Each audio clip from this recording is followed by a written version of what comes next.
Now, Windows 7 had a great feature called Snap, which means you can snap programs to different halves of your window, different top, bottom, left, right, whatever. Well, Windows 10 improves upon that with a feature called Snap Assist. And I will demonstrate that here. I have a bunch of open windows here. Some of these are regular windows. Some of these are just file explorers. There's a game, and there's also a Windows 8 app, a Metro app. Now, in not Windows 7, you could do desktop programs like this, but you had to manually drag one off to the right or the left and go hunt down through the different ones to find the one you want and then snap it to the opposite side of the screen. Well, it works differently in Windows 10. So let's grab one of these windows. Let's grab the File Explorer or the Internet Explorer here, and we're going to drag that to the side. And you're going to see that all these windows here, when I drag to share the screen space and I want to use it, I just drag and hold it. And when my mouse hits the right-hand side, all the other programs appear in a selection window that all you have to do is click on one of them and it will automatically snap it to the other side of your screen. So I'm going to go ahead and redo that again. I'm going to pull these down from the top here back to a smaller size. And I'm going to drag it this time to the left-hand side of the screen. And I'm going to choose, let's say, the Flight Simulator here. So now we have the Flight Simulator on the right, and we have the Microsoft Edge browser, the new browser, on the left.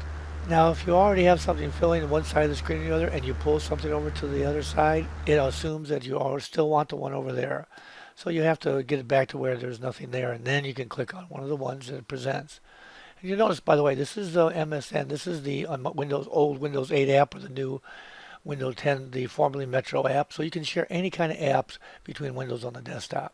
So just for one last time, we're going to do it again with less programs on the available.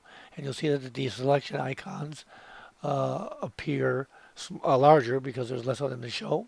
There's two of them there. I click on one and boom, it'll snap to the other side of the screen. Okay, to configure Snap Assist, we're going to go to the control panel. So we're going to go down over here and go to settings. And it's over here in the system area. So let's click on that. And you'll see a section called multitasking. So that's where Snap lives. So let's take a look at Snap. The first one is allow the system to automatically arrange windows when they've been moved to the corner edge of the screen.